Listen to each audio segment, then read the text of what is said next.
想街景那動態，誰在半路停步？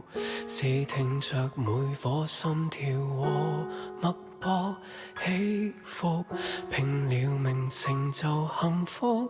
世界在平衡着多少心痛，開始跟結束。可呼吸多數萬次，難道這樣容易？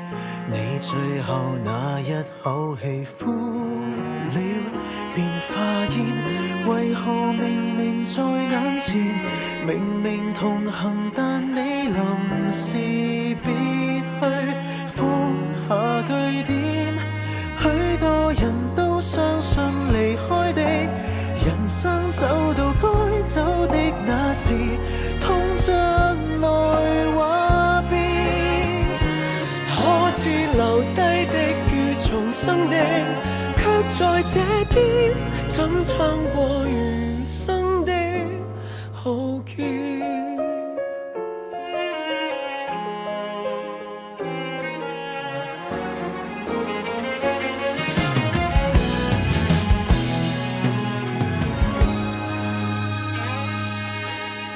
差不多300日了，曾見過有懷念，要記住你的一切，使世界亮了點。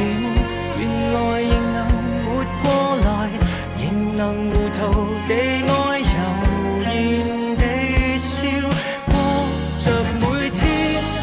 許多人都相信離開的人生走到該走的那時，痛着來話別。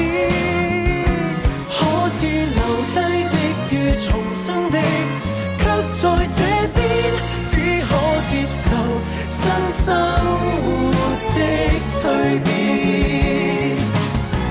祈求站在世界的終端，相擁嗎？還能遇上，還能再對話。若到那天，地球還未塌下，尚能期待某種永遠嗎？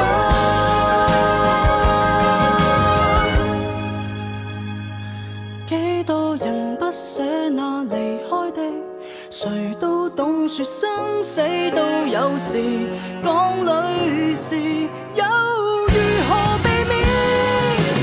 留低的與重生的，也在這邊。即使費時一點，即使快樂不輕易，最後仍可遇見。